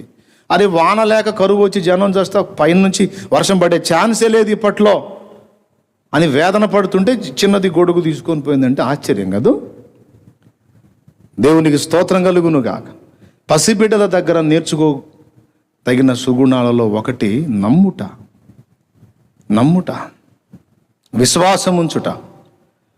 అందుకే మీరు మార్పు నుండి బిడ్డల వంటి వారైతేనే కానీ నా రాజ్యములో ప్రవేశించరు అన్నాడు. పసిబిడ్డల్లాగా విశ్వాసం ఉంచాలి. కొంతమందికి 24 తర్కాలు మాట్లాడుతూ ఉంటారు. యేసు ప్రభు దేవుడైతే మరి అట్లెందుకైంది, ఎట్లెందుకైంది, అదెందుకైంది, ఇదెందుకైంది అని 100 ప్రశ్నలు అడుగుతారు. ఓపిగ్గా సమాధానం చెబుతాం. అసలు దేవుడు ఏం చెబుతున్నాడో తెలుసా? తర్కాలు గిరకాలు ప్రక్కన పెట్టి ఒక పసిబిడ్డ వలె నన్ను విశ్వసించని వాడు నా రాజ్యంలోకి రాడని చెప్పాడు. నా రాజ్యం నీకు కావాలంటే పిచ్చి తర్కాలు పక్కన పెట్టి చెప్పింది నమ్మి నోరు మూసుకొని మారు మనసు పొంది రక్షణ పొందు, అంతే. పసిబిడ్డ వలె నా రాజ్యమును అంగీకరింపని వాడు దానిలో ప్రవేశించడని చెప్పేశాడు. 1 పసిబిడ్డల్లో మంచి నమ్మికను, విశ్వాసాన్ని మనం చూడగలం. ఎంతమందికి అర్థమైందో? దేవునికి స్తోత్రం కలుగును గాక. దీనికి చక్కని ఎగ్జాంపుల్ ఒకటి చెప్తాను. గతంలో చెప్పినట్టున్నాను, సంఘానికి చెప్పాను. హైదరాబాద్ లాంటి పట్టణంలో ఇప్పుడు కరోనా కర్ఫ్యూ, ఇప్పుడు చిలకలూరుపేటలో ఈరోజు నుంచి లాక్డౌన్ స్టార్ట్ చేశారు. ఎప్పటికి 31వ తారీఖు, అంటే మళ్ళా శుక్రవారం దాకా. మధ్యలో ఒక ఆదివారం మాత్రం ప్రార్థన బ్రేక్ అయింది. నెక్స్ట్ వీక్ మళ్ళీ అందరం కలుసుకుంటాం. దేవునికి స్తోత్రం. అప్పుడప్పుడు గొడవలు జరుగుతూ ఉంటాయి హైదరాబాద్ లాంటి సిటీల్లో. అట్లా ఒకసారి ఒక కొట్లాట జరిగి కర్ఫ్యూ పెట్టారు. 15 రోజులు అట్లా జరుగుతుంది కర్ఫ్యూ. ఈ మధ్య తగ్గిందిలే, కానీ కొన్ని సంవత్సరాల క్రితం కర్ఫ్యూ జరిగింది, కొంతమందికి తెలుసు. అట్లాంటి సందర్భంలో ఒక వృద్ధురాలు, ఆమె మనవడు, ఇద్దరే ఉన్నారు ఒక ఇంట్లో, వాళ్ళే బ్రతుకుతున్నారు. మరి ఏం జరిగిందో ఏమో, ఆమె అయితే ఆ బిడ్డను పెట్టుకొని, ఆ చిన్న బిడ్డని, మనవడిని పెట్టుకొని బ్రతుకుతుంది. అయితే ఆ కర్ఫ్యూ టైంలో ఆమె బయటికి వెళ్ళి పైసలు తెచ్చి తినేదానికి ఏం ఆధారం లేదు. అయితే ఆ మధ్యకాలంలో ఆమె యేసు ప్రభువుని నమ్ముకొని చర్చికి వెళ్తుంది, చక్కగా వాక్యం వింటుంది, ఆ మంచి ఆత్మీయురాలైంది. పాపం ఇంట్లో ఉన్న సరుకులన్నీ అయిపోయినాయి. చిన్నోడేమో అమ్మమ్మ ఆకలి అవుతుందే, అమ్మమ్మ ఆకలి అవుతుందే అంటున్నాడు. సరే ఏం చేయాలా? కర్ఫ్యూ, బయట పోలీసు వాళ్ళు తప్ప ఎవరూ లేరు, చాలా డేంజర్గా ఉంది పరిస్థితి, బయటకు వస్తే కొట్టేస్తున్నారు. ఏం చేయాలా? పాపం ఆ కర్ఫ్యూలో ఏం చేసుద్ది? అయ్యా అమ్మమ్మ ఆకలి, అమ్మమ్మ ఆకలి అంటే నేనేం చేయగలనురా? ఉంటే నీకు పెట్టనా? లేదయ్యా. ఓ పని చేద్దాం, మన మోకాళ్ళుని ప్రార్థన చేద్దాంరా. యేసయ్యా, బైబిల్లో ఏలియా అని ఒక దైవజనుడు ఉన్నాడయ్యా. ఆ ఏలియాకి కరువులో కాకుల చేత ఆహారం పంపించాడంట. ఇక నీకు నాకు దిక్కు యేసయ్యరా, రా మనం ప్రార్థన చేద్దాం, యేసయ్య మనకు ఆహారం పంపిస్తాడు అందట. పంపిస్తాడా? ఎట్లా పంపిస్తాడు అంటే, ఏలియాకి కాకుల ద్వారా ఆహారం పంపించాడురా, మనకు కూడా పంపిస్తాడు అన్నాడు. సరేనవ్వా అని ఇద్దరు కలిసి అమ్మమ్మ మనవడు ప్రార్థన చేస్తున్నారు. ప్రభా యేసయ్య ఆకలి అవుతుంది యేసయ్య అని వీడు కూడా అడుగుతున్నాడు. కొంచెం ప్రార్థన చేసిన తర్వాత వీడికి ఒక డౌట్ వచ్చింది. ఏంటి వీడి డౌట్ అంటే, తలుపులు వేసున్నాయి, కిటికీలు వేసున్నాయి, మరి యేసయ్య కాకిని పంపిస్తే మరి కాకి ఎట్లా రావాలా లోపలికి? చూడండి వాడి విశ్వాసం. కాకి లోపలికి రావాలిగా, కాకి ఎట్లా వస్తుంది అన్ని తలుపులు ప్యాక్ చేసేస్తే? కాబట్టి తలుపులు తీస్తే పోలీసు వాళ్ళు ఊరుకోరు కనుక కిటికీలు తీస్తారు అని కిటికీ దగ్గరికి వెళ్ళి కిటికీ ఓపెన్ చేశాడు. కిటికీకి ఆ ప్రక్క పోలీస్ ఆయన ఉన్నాడు. కిటికీ తీయగానే అటు పక్క నుంచి చూసి ఈ చిన్నోడిని రాయ్ అన్నాడు. వీడు గడగడలాడుతూ నిలబడ్డాడు. ఏంట్రా ఎందుకు తీసా కిటికీలు అన్నాడు. కిటికీలా? కాకి కోసం అండి అన్నాడు. ఏంది అన్నాడు. కాకి కోసం అండి అన్నాడు. కాకి కోసం ఏంట్రా అంటే, మాకు ఆకలి అవుతుంది, మా అమ్మమ్మ చెప్పింది బైబిల్లో ఏలియాకి దేవుడు కాకుల చేత ఆహారం పంపించాడంట. మా దగ్గర డబ్బులు లేవు, మాకు ఆకలి అవుతుంది, అందుకని మేము ఇప్పుడు యేసయ్యకి ప్రార్థన చేస్తున్నాం. మరి యేసయ్య మాకు కాకి చేత ఆహారం పంపిస్తే కాకి లోపలికి రావాలిగా, అందుకని కిటికీలు తీశాను. ఆ పోలీస్ ఆయన నవ్వుకొని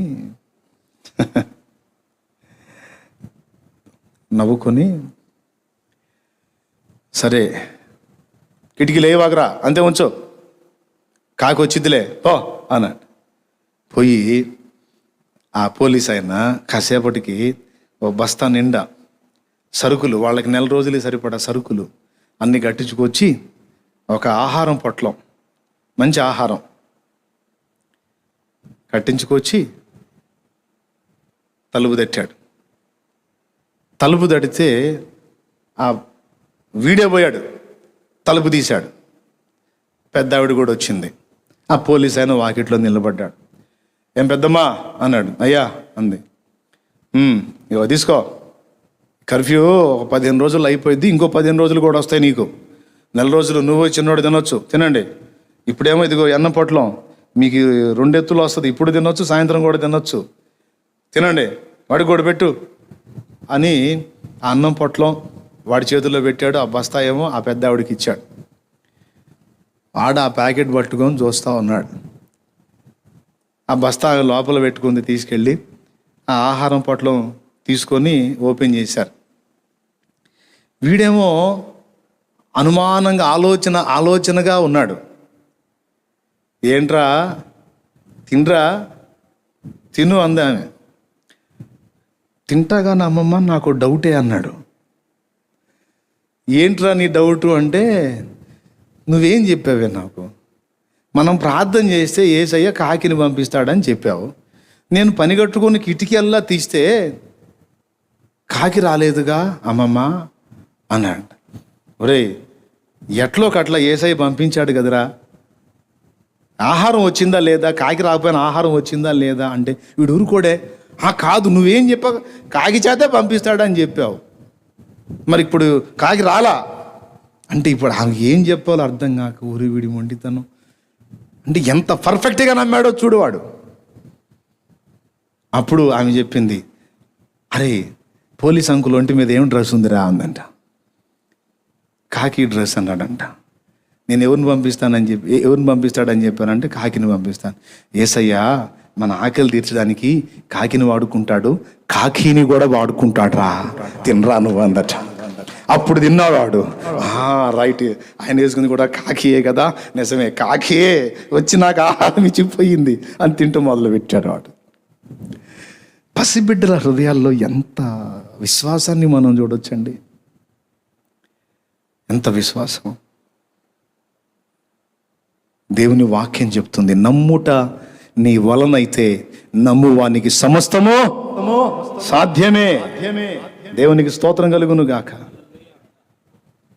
ప్రియులారా, ఒకసారి ఆలోచన చేయండి. ఓ చిన్నోడు వాళ్ళ మమ్మీ వాడు ఉంటారు. వాడు వాళ్ళ మమ్మీతో అడిగాడట, మమ్మీ నాకు జామెంట్రీ బాక్సు అవి కావాలని అడిగితే యేసయ్యకి ప్రార్థన చేయంటే ప్రార్థన చేశా మమ్మీ అంటే లెటర్ రాయిరా అందంట. జోగ్గా లెటర్ రాయమందంట. యేసయ్యకి లెటర్ రాయిరా అంటే వాళ్ళ ఇంటికి కొంచెం దూరంలో పోస్ట్ బాక్స్ ఉంటుంది. అయితే వీడు లెటర్ రాశాడు. ఏమని, ప్రియమైన యేసయ్యా, నాకు కొన్ని వస్తువులు కావాలి, దానికోసం నువ్వు నాకు 1000 రూపాయలు పంపు అని రాశాడు లెటర్లో. రాసి అడ్రస్ ఏం పెట్టాలి, ఇప్పుడు పరలోకం పోదుగా ఉత్తరం, అడ్రస్ ఏం పెట్టాలి అని వాడేం చేశాడు తెలుసా, అడ్రస్ రాయకుండా వీడి అడ్రస్ రాశాడు. ఆ లెటర్ ఎక్కడికి వెళ్ళాలో ఆ అడ్రస్ రాయకుండా తీసుకెళ్ళి ఆ బాక్సులో వేసి వచ్చాడు. ఆ పోస్ట్ మ్యాన్ వచ్చి అన్నీ చూస్తాడుగా. చూస్తే పాపం ఈ చిన్నోడు రాసిన లెటర్ కనపడింది. అది చూశాడు. ఎక్కడికి ఇవ్వాలి చూసుకుంటాడు కదా, ఎక్కడోళ్ళు వేశారు, ఎక్కడికి వేశారు, ఇది నేను తీసుకెళ్ళి ఎక్కడ ఇవ్వాలి అని చూసుకుంటారు కదా. అట్లాగా ఆయన వెతుకుతూ ఉంటే ఈ లెటర్ కనపడింది. దీని మీద ఎక్కడికి పంపాలో అడ్రస్ కనపడలా. దీన్ని ఒకదాన్ని పక్కన పెట్టి మిగిలినన్ని ఆయన డ్యూటీ ప్రకారం ఆయన చేసేసాడు. ఈ లెటర్ తీసుకొని ఓపెన్ చేసి చదివాడు. చిన్నపిల్లల రాత అర్థమవుతుంది, ఓ చిన్నోడు రాశాడని. ఎవరికి రాశాడు? యేసయ్యకి రాశాడు. అతనికి ఆ బిడ్డ మీద కనికరం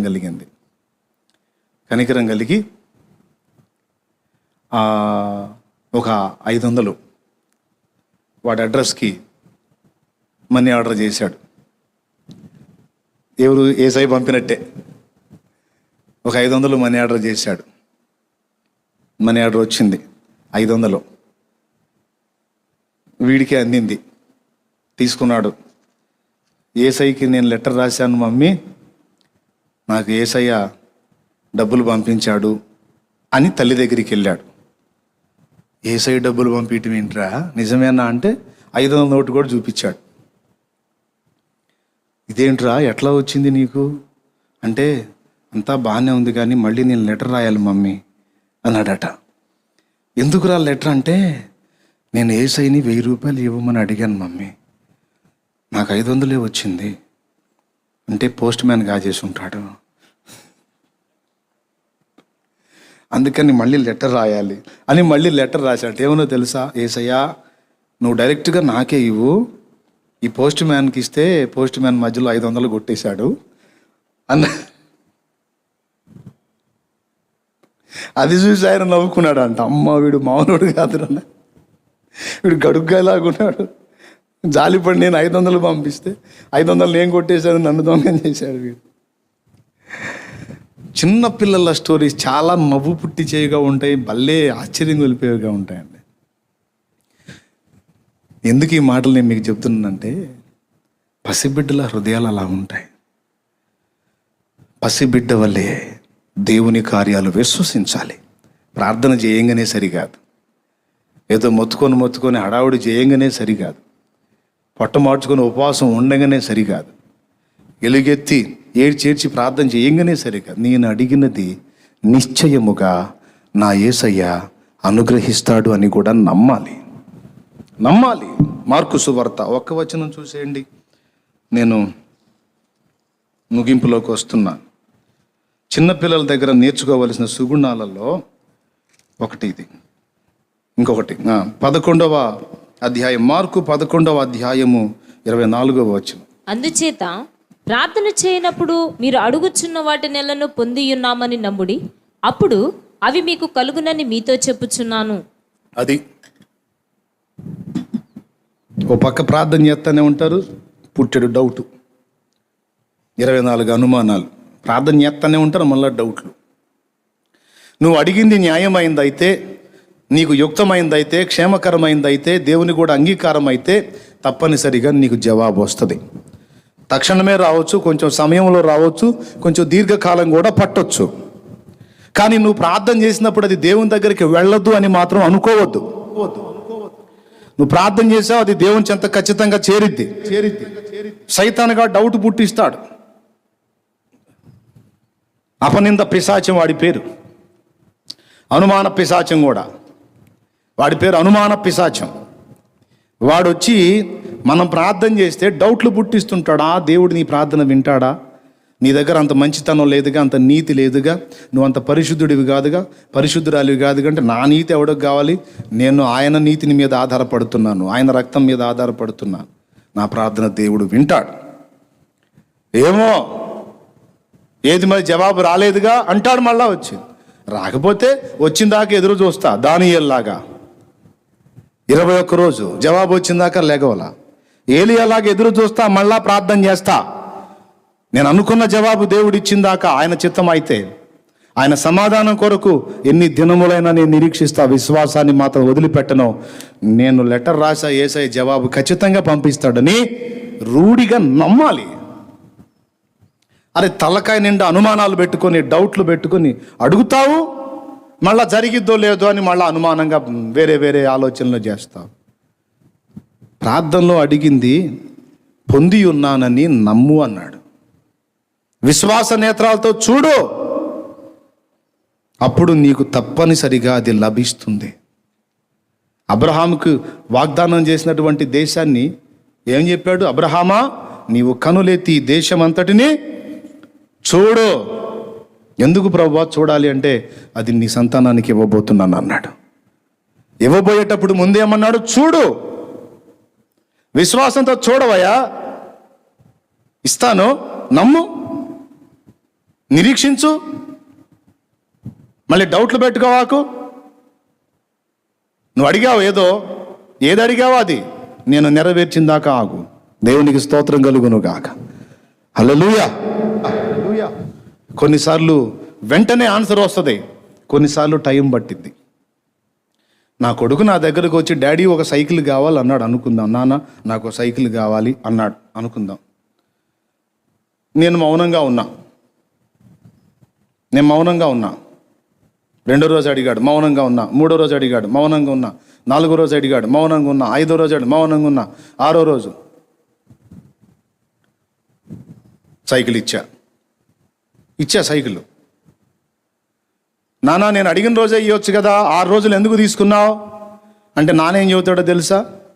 నువ్వు అడిగిన రోజే నేను ఆర్డర్ చేశా. దేవునికి స్తోత్రం కలుగును గాక.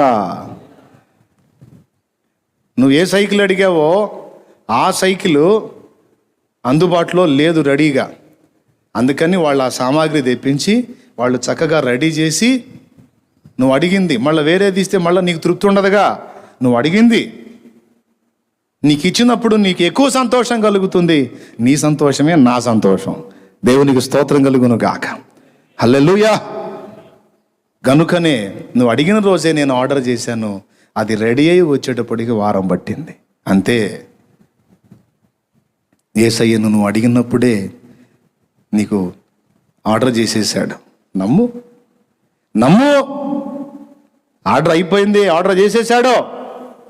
నువ్వు అడిగిన దాని యొక్క ఆ అవసరత, దాని యొక్క ఏర్పాటు, దాని ప్రాముఖ్యతను బట్టి టైం తీసుకోవచ్చు. కొన్ని వెంటనే అందుతాయి, కొన్ని కొద్దిగా టైం తీసుకుంటాయి, మరికొన్ని సుదీర్ఘ కాలం తీసుకుంటాయి. ఒకటైతే నిజం, నేను అడిగాను, నా తండ్రి ఇస్తాడు. హల్లెలూయా. నేను అడిగా, అడుగు వాటి కంటే, ఊహించు వాటి కంటే అత్యధికముగా దయచేయగల నా యేసు నాకు ఇస్తాడు. సడలని విశ్వాసం మన నరమున ఉంటే, సడలని విశ్వాసం మన నరమున ఉంటే, నరకాలే తల వంచవా. వస్తాడు దివిని వీడి వడిగా దిగి వస్తాడు. ఆ కరుణామయుడే తాను తిరిగొస్తాడు. వస్తాడు. ఈ సాంగ్ మొత్తంలో కూడా నాకు బాగా నచ్చే మాట అది. సడలని విశ్వాసం మన నరాన ఉంటే, నరకం లాంటి పరిస్థితులు కూడా తల వంచి నీ కాలు మొక్కి పక్కకి వెళ్ళిపోతాయి. కాబట్టి చప్పట్లు కూడా దేవుని మయంపరచు. అంతే. నిన్ను జయించేది ఏది ఉండదు. నీ కాలు మొక్కి పక్కకి వెళ్ళిపోవాలంతే. ప్రార్థన చేయటం కాదు, నిరీక్షణ ఉండాలి. అనుభవించినాలేమి బాధలు ఇకపై నీకు ఉండవులే. అక్కరలో నా ఉన్న వారికి నీవే చేసేవులే.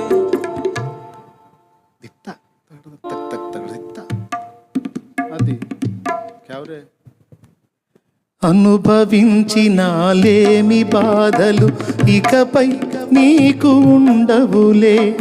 అక్కరలో నా ఉన్న వారికి నీవే మేలు చేసేవులే. మొదట నీ స్థితి కొంచెమే ఉన్న తుదకు వృద్ధిని పొందునులే. మొదట నీ స్థితి కొంచెమే ఉన్న తుదకు వృద్ధిని పొందునులే. విడుదల సమీపించెను, నీకు వెలుగు ఉదయించును. విడుదల సమీపించెను, నీకు వెలుగు ఉదయించును. చెమ్మగిల్లు కళ్ళలోన కన్నీళ్ళెంత కాలం, కష్టాల బాటలోనే సాగదు పయనం. విడుదల సమీపించెను, నీకు వెలుగు ఉదయించును. విడుదల సమీపించెను, నీకు వెలుగు ఉదయించును. దేవునికి స్తోత్రం కలుగును గాక. ప్రియులారా, నమ్ముతున్నారా? ఈరోజు ప్రపంచ పరిస్థితులు ఎంత గందరగోళంగా ఉన్నా మారిపోతాయి. దేవుడు సమాధానం ఇస్తాడు. మనందరం పూర్వపు వైభవంతో మళ్ళా కలుసుకుని ఆరాధించే ఆ సమయాన్ని దేవుడు తప్పనిసరిగా ఇస్తాడు. నేను నమ్ముతున్నా. నా ప్రార్థన నా దేవుడు విన్నాడని నేను నమ్ముతున్నా. ఆ తెగులు తీవ్రతను అరికట్టు ప్రభువా, దాన్ని నిర్వీర్యం చేయని నేను ప్రార్థన చేశా. 21 మంది దైవజనుల చేత ప్రార్థన చేయించా. నాకేం డౌట్ లేదు, ఆల్రెడీ దాని పని అయిపోయింది కూడా. దేవునికి స్తోత్రం. హల్లెలూయా. మరి మీడియాలో విస్తారంగా ప్రచారం జరుగుతుందిగా, అంతమంది ఇంతమంది అంటే వాళ్ళు బతికినోళ్ళు బాగుపడ్డోళ్ళ సంగతి చెప్పట్లా. ఎక్కడ ఎవరు చచ్చిపోయారు, వాడు వేరే కారణం చేత చచ్చినా సరే కరోనా లిస్టులోనే వేస్తున్నారు మొత్తాన్ని. ఎందుకంటే టీఆర్పీ అంటారు కదా, రేటింగ్ కోసం ఎవడు తిప్పలు వాళ్ళే. జనం ఏది చూస్తే వాళ్ళు అవి చూపిస్తుంటారు అన్నమాట. చూడటం మానే వాళ్ళు చూపించడం మానేస్తారు అంతే. నేను అదే చెప్తా అందరికీ సలహా ఏం చెప్తానంటే, ఆ టీవీ చూడటం మానేయి. ఒక్కొక్కళ్ళు ఇంతంత లావి పెట్టుకొని కూర్చున్నారు ఇళ్లల్లో బుర్రపాడు చేసుకోవడానికి. వీళ్ళన్నీ రోజుకో రకంగా మారిపోయిద్ది. ఫస్ట్ దగ్గు వచ్చింది, తర్వాత తుమ్ము వచ్చింది, తర్వాత ఆయాసం వచ్చింది, తర్వాత గుండె దడ వచ్చింది, తర్వాత ఊపిరితిత్తులు చెడిపోతాయి, లివర్ చెడిపోయింది, కిడ్నీలు చెడిపోతాయి, గుండె చెడిపోయింది, నువ్వు చస్తావు అని ఇదే పదే పదే పదే పదే పదే పదే పదే పదే మైండ్కి ఎక్కిస్తే యేసయ్య చెప్పాడు, నీవేమి నమ్ముచున్నావు అదే నీకు జరుగునని. నీ నమ్మిక చొప్పున నీకు కలుగును గాక. నేను చెప్పిన మాట విని నీకేం కాదు, విశ్వాసం ఉంచు, ధైర్యంగా ఉండు. వచ్చిందా పర్వాలేదు, వెంటనే నెగిటివ్ వచ్చింది, ఓ మస్తు మంది రికవర్ అయి బాగుపడి మళ్ళీ బయటకు వచ్చి బ్రహ్మాండంగా ఉన్నారు, నీకేం కాదు అని నేను ఎంతోమందికి బాగుపడ్డోళ్ళని చూపించా. ఓ సహోదరి ఫోన్ చేసింది, భర్తకి కరోనా పాజిటివ్ అని రిపోర్ట్ వచ్చిందని చెప్పని ప్రార్థన చేశారు, ఫోన్ చేశారు. తర్వాత మెసేజ్ ఇట్లానే చెప్పాను, అది విన్నారు. మరుసటి రోజు ఆయనకి రిపోర్ట్ రావాలి. మరుసటి రోజు వాస్తవంగా ఆయనకు వచ్చి 3 రోజులు 2 రోజులు అంతే. మళ్ళా టెస్టింగ్ ఇచ్చుకున్నాడు బయట సంథింగ్ ఎట్లనో, వెంటనే నెగిటివ్ రిపోర్ట్ వచ్చింది. దాని గురించి మీరు అంతగా భయపడాల్సిన అవసరం లేదు. నమ్మండి, ధైర్యం తెచ్చుకోండి. కొంతమంది అంటారు ఎట్ట ప్రచారం చేస్తే జనం బరి తెగించి మరీ ఎట్ట పడితే అట్టు ఉంటారు. నేను ఉన్నమానట్ట ఎట్ట పడితే అట్ట అదురుపోయి సచ్చే వాళ్ళకి అట్లా చావాల్సిన అవసరం లేదు, అసలు సమస్య కాదని ధైర్యం చెబుతున్నా. అంతేగాని అన్నీ తీసేసి విచ్చలవిడిగా తిరిగి తగిలించుకోమని చెబుతున్నానా? చెప్పం. ఉండే జాగ్రత్తలు తీసుకోండి, జాగ్రత్తగా ఉండండి. ఒకవేళ వచ్చినా భయపడకండి, ఏం కాదు, ఒక వారం రోజుల్లో మామూలు స్థితికి వచ్చింది. ఇప్పుడు లక్షల మందికి వచ్చింది, లక్షల మంది తగ్గి కూడా వెళ్ళకపోయారు. ఆ సంగతి చెప్పరేంది? చెప్పరు మీడియా వాళ్ళు, చెప్పరు. తగ్గిన వాళ్ళని చూపించండి బాబు, తగ్గిన వాళ్ళ గురించి చెప్పండి బాబు, ఎంతమందికి ఈరోజు తగ్గి రికవర్ ఇంటికి వెళ్తారు అది చెప్పండి బాబు, వచ్చినోడు కూడా ఆదరణ పొందుతాడు అంటే అది చెప్పరు. మరణ మృదంగం వాయిస్తున్న కరోనా, ఆ కరోనా, ఈ కరోనా, మీరు చెప్తున్న ప్రియమైన దేవుని బిడ్డలారా, ఎంతమంది క్రైస్తవులు దేవుని బిడ్డలు ఈ వాక్యం వింటారో మీరు ఎవ్వరు కూడా దాని గురించి పట్టించుకోవాల్సిన అవసరం లేదు, భయపడాల్సిన అవసరం లేదు. తప్పనిసరిగా క్షేమంగా బయటకు వస్తారు.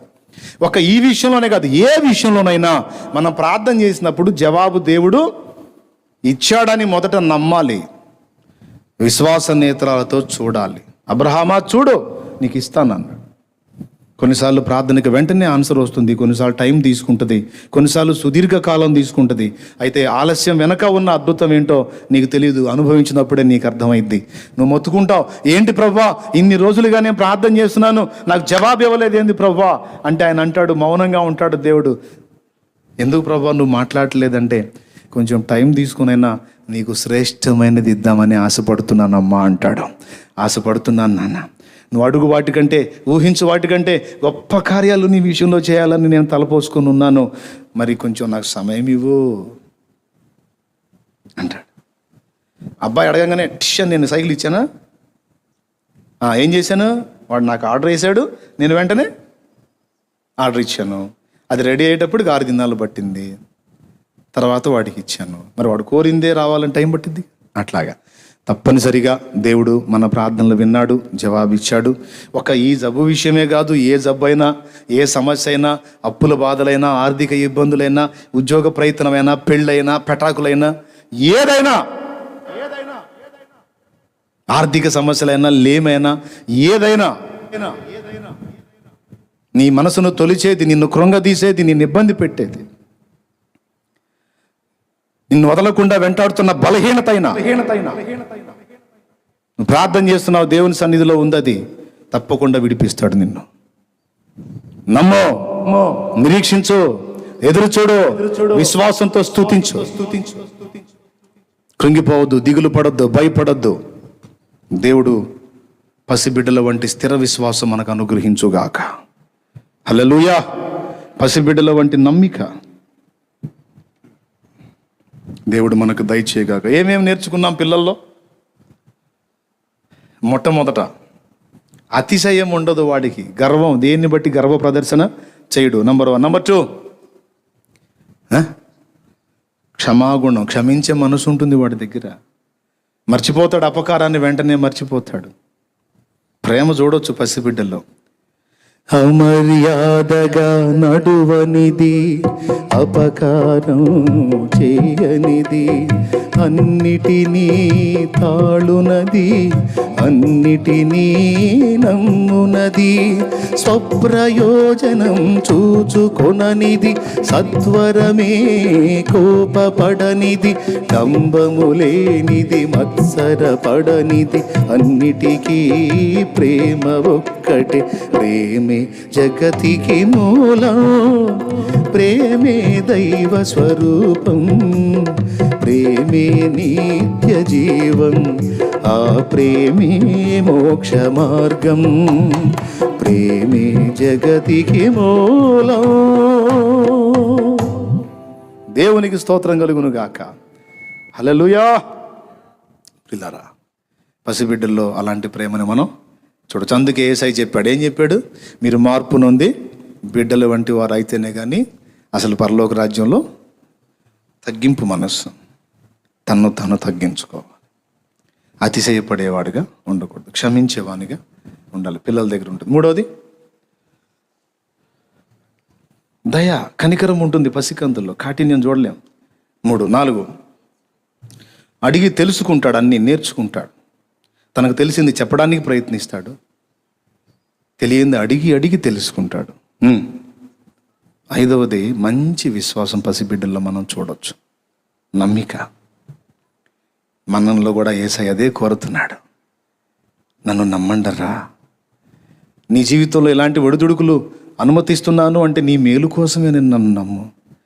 నువ్వు ఎదుర్కొంటున్న ప్రతి పరిస్థితి వెనుక నీ మంచి కోసమే నేను అన్ని ఆలోచించి నడిపిస్తున్నానని నమ్ము. నీకు మంచి భవిష్యత్తు నేను దాచిపెట్టానని నమ్ము.